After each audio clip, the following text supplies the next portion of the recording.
c'était quand même une époque où on était optimiste et on pensait que l'harmonisation irait par le mieux. Et là, on voit que sur la planète, au niveau de l'avortement, il y a des craintes. On a voulu penser un peu les grossesses après viol, parce que c'est quand même des situations assez fréquentes et qui sont quand même compliquées. Alors, il y avait plusieurs situations. D'abord, lors des temps d'avortement, c'est Cécile Sarafi qui avait fait une étude en 2009, ça fait du temps, mais quand même, on avait interrogé avec elle d'ailleurs 100 femmes qui venaient pour une demande d'avortement, tout venant en Seine-Saint-Denis, et 23% de ces femmes faisaient leur avortement ou étaient enceintes à cause de violences. À l'époque, c'était 6 viols, 14 violences conjugales et 3 violences familiales. Et puis on avait refait la même étude 2 ans après, en regardant si c'était pas si quand on avait plusieurs avortements, on risquait plus de violences, et non, c'était pareil. 100 femmes qui venaient avec au moins 2 avortements, 3 ou 4, et bien moi je pensais qu'il y aurait eu plus de violences, mais nous on était aussi tombé sur 23% de violences dans les histoires. Et puis la grossesse, quand la dame décide pas d'ailleurs, mettre sa grossesse à terme, et bien c'est là où on voit qu'il y a énormément de violence. On avait fait un boulot avec une thésarde, Hélène Joudrier, où elle avait interrogé des femmes hébergées par SOS Femmes en Seine-Saint-Denis, et sur les 28 femmes hébergées, toutes, 100% de ces femmes, alors elles étaient hébergées à cause de violences conjugales, donc oui, il était violent, mais 100% de ces femmes avaient été tabassées pendant la grossesse et 67% violées pendant la grossesse. Et ça nous mène à penser que ça serait quand même vraiment intéressant quand on rencontre une femme enceinte et qu'on est dans les professionnels de santé, de poser des questions sur la violence, sur le camarade, pas qu'une fois. Là, on a obtenu qu'il y ait un entretien au moment du 4e mois où on pourrait poser ces questions-là, mais moi je pense que c'est à chaque fois qu'on rencontre la femme qu'il faut poser la question, parce que s'il ne l'a pas encore battue, peut-être ça va venir, mais elle a déjà eu l'entretien, c'est trop tard. Ces femmes avaient été tapées 30%, dans 30% des cas, sur le ventre. C'est-à-dire que, oui, il tape la femme, mais déjà, il m'attrape le mot. C'est pas déjà un bon père. Et ça, pour nous, c'était assez important. Ça a des conséquences pour la santé des femmes qui sont catastrophiques et pour la grossesse, puisque c'est 23% de femmes qui ont été victimes de violences conjugales qui vont faire des accouchements prématurés, c'est-à-dire des bébés petits qui vont avoir des difficultés à rentrer dans la vie. Donc ça, les amis, évidemment, c'est des morts fétales in utero, c'est vraiment, ça abîme les bébés. Et puis c'est vraiment un signe, quand on fait un accouchement prématuré, on a 3 fois plus de risque d'avoir été victime de violences conjugales. Donc c'est important d'avoir ça en tête quand on est dans les professions de santé, et que peut-être, si on demandait, les personnes réponderaient. Nous, on a pas mal plus de situations, puisque c'était quand même beaucoup de femmes, 600 qui ont été enceintes après après le viol. C'est quand même 187 mineurs, 268 majeurs et 99 qui ont moins de 15 ans. Donc enfin on sait qu'on est plus fertile, plus jeune, mais quand même, c'est quand même des chiffres importants. Et on voit bien que c'est tous pratiquement des gens qu'on connaît.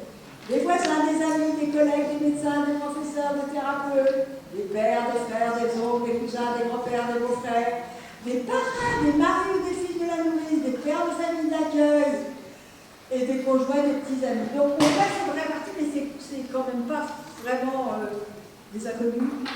Et c'est pour ça qu'elles ont beaucoup plus de mal à parler. Et c'est vrai que sensibiliser les lieux d'avortement à faire un dépistage des violences systématiquement, essayer de penser le dépistage pendant la grossesse, ça semble des choses qui sont tout à fait importantes. Ce qu'on a vu aussi, c'est que on a eu il y a évidemment beaucoup plus de fausses couches, bien plus d'avortements, et puis on a des vrais problèmes avec les interruptions médicales de grossesse. Parce que assez souvent les femmes ne s'aperçoivent pas tout de suite. Bon, déjà elles ont été violées, elles n'arrivent pas à penser qu'elles peuvent être enceintes, c'est quand même 2 pas trop d'un coup. Donc assez souvent elles arrivent en dépassant les délais.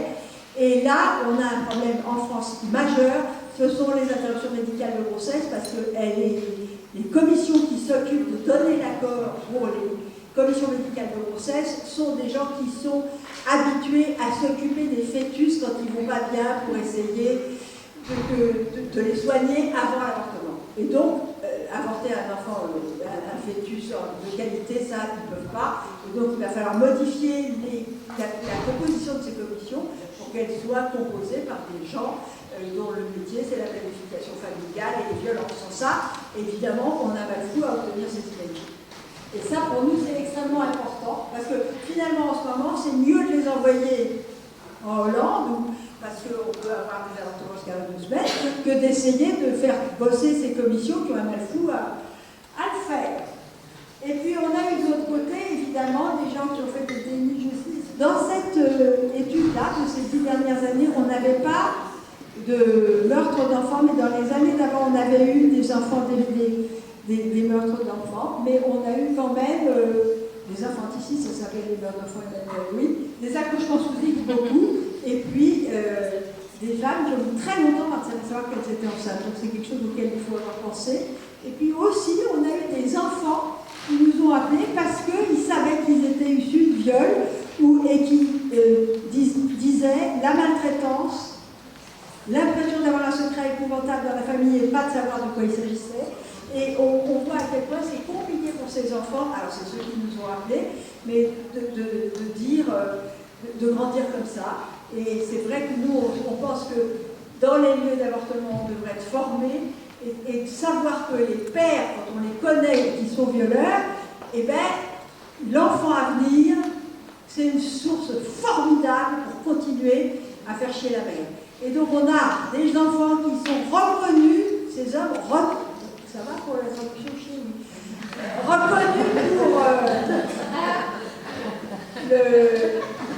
dans le ventre avant la naissance, des recherches de maternité, et puis après c'est des hommes qui vont désenfanter les mères, et parmi les femmes qui vivent les dénis de grossesse, en ce moment les dénis d'enfants dont on va parler après, eh bien on voit que ces mères qui essaient de protéger les enfants, de pères qui ont commencé par les tabasser pendant les grossesses, on voit que c'est comme ça qu'ils continuent à les tenir, c'est par les enfants, et les enfants en bavent de façon sérieuse. Donc, c'est vrai que si on est enceinte d'un viol, d'un homme qu'on connaît, ben moi qui suis assez neutre et qui vais choisir les gens quand je leur propose des avortements, là j'aurais tendance à dire, vous savez, là vous en prenez pour 18 ans, gaffe. Donc voilà.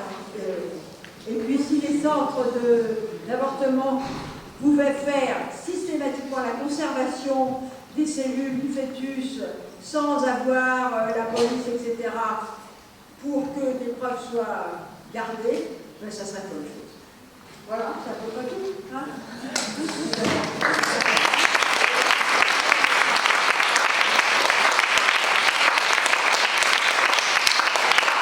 Alors, je vois que dans les revendications, on a mis interdiction pour le géniteur violeur de reconnaître l'enfant à la naissance ou de manière anticipée. C'est vrai que c'est fou. N'importe quel mec peut venir à la mairie dire « C'est moi qui ai fait l'enfant de Madame Michu ».